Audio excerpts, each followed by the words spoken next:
C'est un grand plaisir, au nom du ministre de l'Économie, des Finances et du Plan, pour moi de vous accueillir ce matin, Madame Laure Akin Ologbade, directrice générale en charge des opérations de l'Afrique de l'Ouest, dans le cadre du renforcement du dialogue entre la République du Sénégal et la Banque africaine de développement.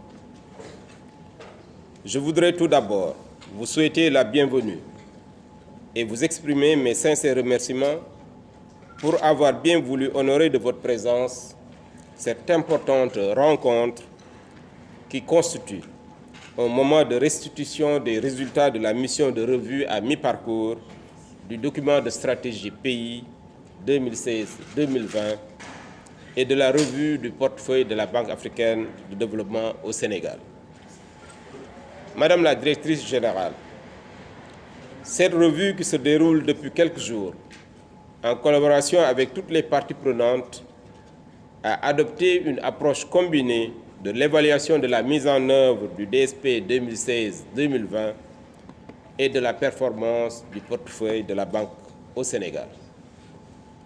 Il s'agit d'évaluer la pertinence des axes stratégiques d'intervention de la BAD au Sénégal, surtout notre changement de statut que je me réjouis de rappeler.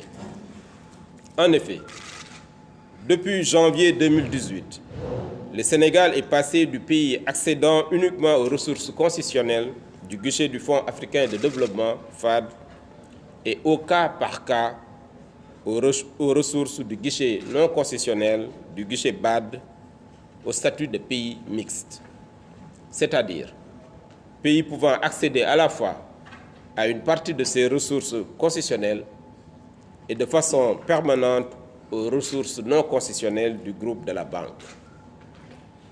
À mi-parcours, le DSP 2016-2020 du Sénégal a surtout bénéficié de ressources du guichet BAD, même si une mobilisation accrue des ressources au guichet BAD s'est opérée avec notre nouveau statut de pays mixte.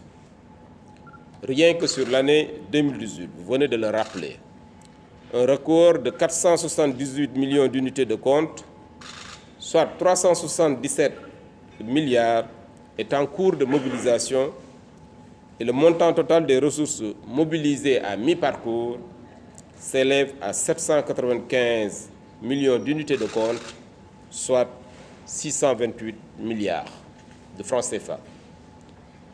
Le portefeuille actif de la Banque au Sénégal comprend, au 30 juin 2018, 28 opérations pour un volume total net d'engagement de 640 milliards de francs CFA.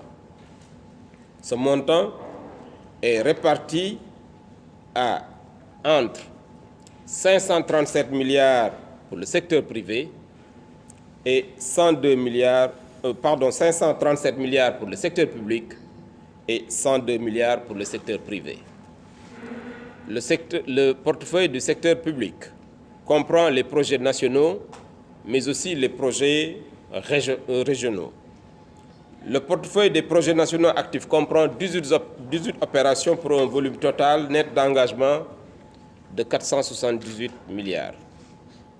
La répartition sectorielle des projets nationaux comprend des financements octroyés par la banque dans le secteur des infrastructures qui occupent une part importante de l'enveloppe allouée au Sénégal.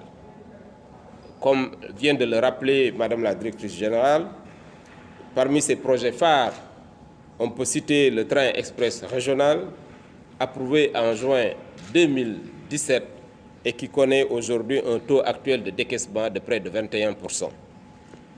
Les autres secteurs du portefeuille portent respectivement sur l'eau et l'assainissement avec 13,3% des financements, le secteur rural avec 11%, le social et la gouvernance publique.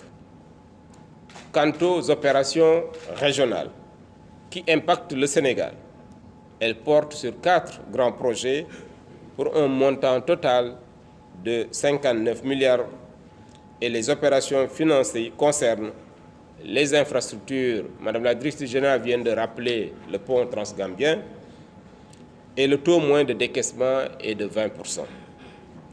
Ces projets multinationaux sont, en dehors de ce pont qui a été signalé, des projets qui concernent à la fois la Gambie, la Guinée-Bissau, la Mauritanie, la République de Guinée ainsi que le Mali. Parmi ces projets, nous pouvons encore rappeler ce pont qui va être inauguré en décembre 2018 entre nos deux chefs d'État gambiens et sénégalais. S'agissant maintenant du secteur privé, la Banque africaine de développement a déjà alloué au Sénégal 106 milliards 960 millions avec un taux de décaissement de près de 10%, de 96%. Ces opérations portent sur des projets suivants: l'autoroute à péage Dakar-Diamniadio, dans sa phase numéro 1, l'aéroport international Blaise Diagne, la centrale électrique de Sendou, le projet risicole de la compagnie agricole de Saint-Louis du Sénégal. Je voudrais aussi rappeler que parmi les projets publics, Promoville, ainsi que la couverture au risque de change sur ressources extérieures constituent des points extrêmement importants. Madame la directrice générale, la dernière revue du portefeuille qui a eu lieu en novembre 2017 avait indiqué que la performance du portefeuille de la banque au Sénégal est jugée satisfaisante. Et cette amélioration continue de la qualité de notre portefeuille de projets est le résultat d'efforts combinés de la Banque africaine de développement et de l'ensemble des structures nationales concernées. C'est le lieu de vous réitérer toute notre gratitude, mais également de féliciter les structures qui s'impliquent dans la mise en œuvre des opérations retenues.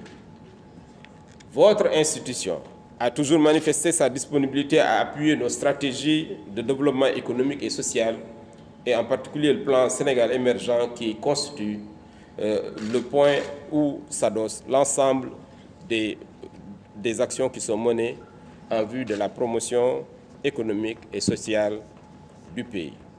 Le Sénégal donc se félicite de votre accompagnement constant dans le cadre de la recherche de solutions efficaces aux problèmes qui nous interpellent. C'est dire que la Banque africaine de développement demeure un partenaire privilégié du Sénégal en matière de coopération au développement. Madame la directrice générale, Mesdames, Messieurs, cette revue à mi-parcours nous a offert l'occasion d'assurer une large concertation entre les acteurs impliqués dans la mise en œuvre de notre programme de coopération en vue d'en identifier les principales contraintes et de formuler des recommandations appropriées pour une meilleure efficacité dans la réalisation des activités.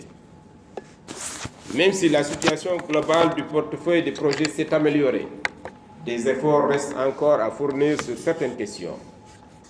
C'est pourquoi j'ai demandé à l'ensemble des services de trouver des solutions aux problèmes identifiés qui relèvent de notre responsabilité.